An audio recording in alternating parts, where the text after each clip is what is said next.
Everybody, welcome back to Gilly's Guns. So today we're out here with the Crossfire, the Ermox Crossfire again, with the goal of getting through 1,000 rounds through the gun. And I've got 571 rounds loaded up in magazines, and that'll put my round count to, I believe, 1,129, and that'll be 1,029 rounds over where the disconnector failed. So I'd say that if I can make that far without any gun induced malfunctions, that there's no question whether or not this is a good gun. So far, you know, everything is great. It's the finish. It doesn't, I mean, the slide rail, I do see a little bit of finish wear right where the slide catch is, but that's like it. The slide rails are great. Everything looks good. I am going to sight the red dot in today, and I'm going to shoot some of my loads over the chronograph to see what they do. So I might include a little bit of footage of that, but it'll be very minimal. I'm going to try and make this a short 1,000 round video because nobody wants to sit here and watch me shoot 500 rounds through this thing. So anyway, you'll see any highlights, anything that happens, any failures or malfunctions or anything like that, I'll make sure and show them. But take my word for it, at the end of the day, I'm going to have 1,129 rounds through this gun. So I better get started.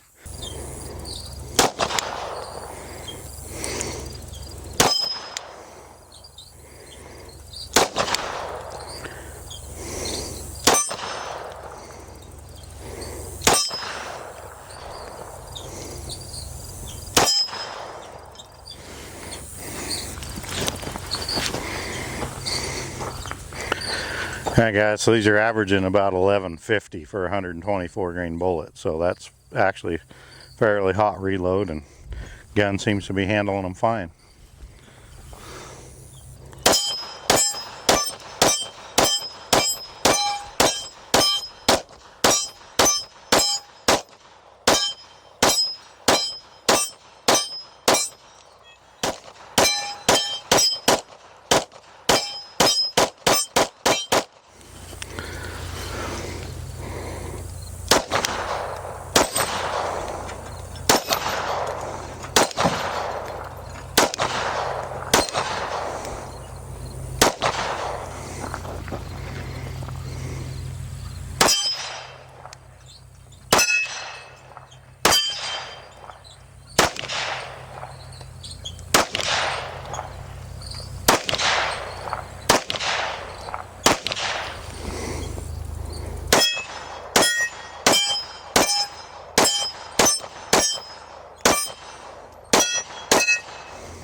Well, I got the red dot sighted in fairly close.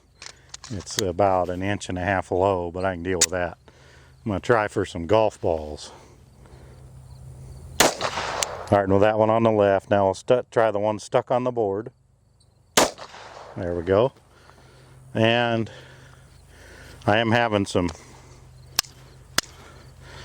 ammunition caused going into battery.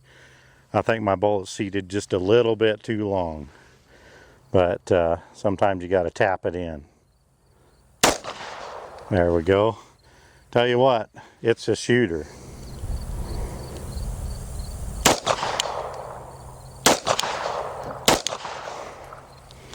Try that golf ball on the right.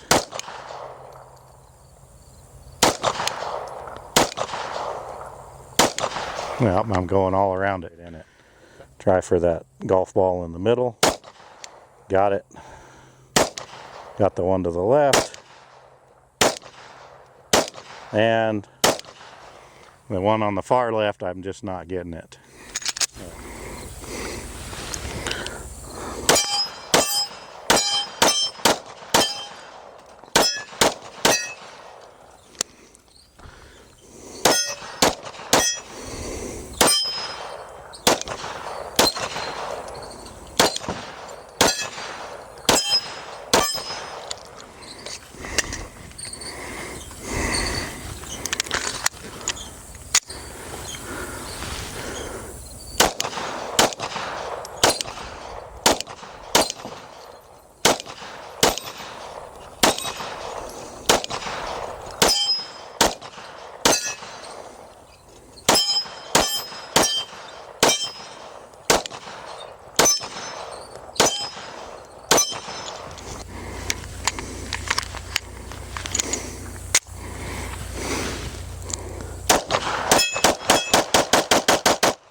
All right, guys, that's 1,099 rounds without any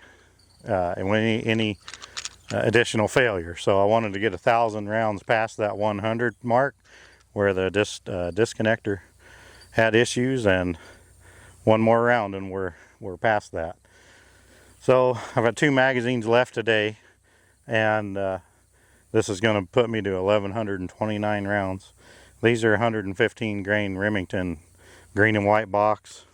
I'm going to shoot a couple of these over the chronograph to see how fast they're going, and then I'll put a couple on paper for a group and just run the last 30 rounds.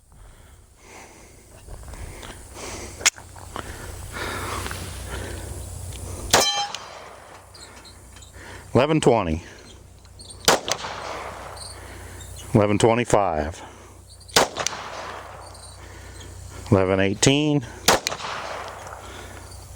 $11.55. All right, guys, so I've got 4 holes in this paper, and I'm going to shoot 5 more rounds, or I might just shoot 10.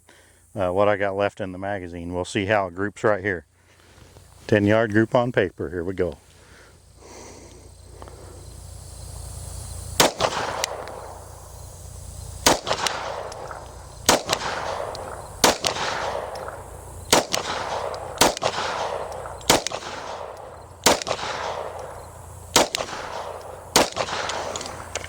Alright, I actually think I'm going to try some chalk, and we'll see if I can hit a piece of chalk, and then if I can, well, I'll move to the golf balls.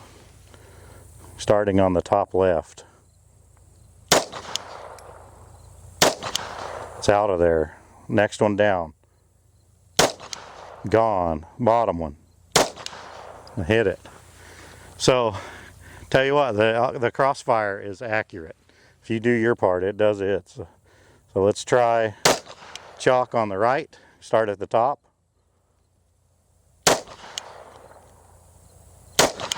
Got it. Next one down. Got it. I'm hitting just a hair low. So let's go to the pink one in the middle. Got it.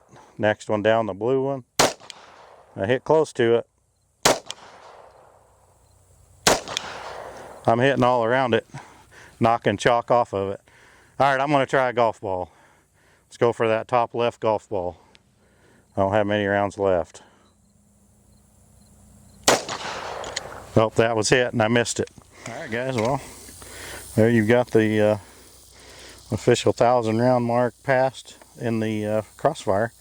So that was 1,129 rounds in. See if, looks like that that screw that holds the trigger group in was a little bit on the loose side. The optics plate, it is a little bit loose, so I may pull the optic off and re-Loctite those screws that hold that in place. Other than that, I mean, everything held up good. The grips aren't loose. You know, the sights are still on it, and they're tight. There's not much more you can wish for. The trigger is smoothing up a little bit as it gets shot in, so that's good.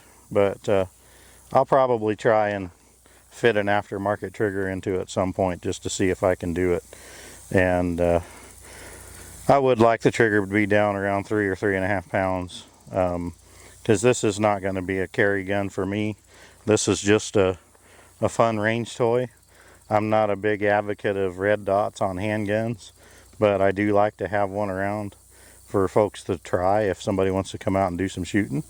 And this is a really affordable way to have that. The red dot itself, this is a Bushnell. I don't remember what model that is, but I was hard on it. I had some ammunition that I had loaded the bullet out a little too far on, and it wasn't going into battery, and to get them back out I had to bring it over to the table and smack it on the red dot to kick them out. So I abused that thing today, and it did really good. So you know, so far I like it. Now it ran everything. We ran some Pro mags through it, Glock factory mags, the Ermox mags that came with it. We ran the Happy Sticks. We ran P mags. I think I already said P mags. Anyway, it works, guys. So check out an Ermox Crossfire if you're looking for an affordable, you know, Glock compatible handgun that is capable of mounting a red dot. I would say that with the slide plate on there, you can't co-witness the sights. They're obviously too low. So it would be nice if I could get something to mount directly to the slide. I don't know enough about these handgun red dots to know which one would do that, if any of them. But someday I may, once I figure that out, I may change this up. But for now, I kind of expected it to come loose, 1,000 rounds, and the last 500 were full power, 124 grain, 1,150 feet per second bullets. So, you know, it was a good test for it, and I'm not surprised it's got a little wiggle in it, but we'll fix that. So, well, I appreciate you guys watching. Thanks for tuning in. Hope to see you on the next video, and until then, get out and do some shooting of your own.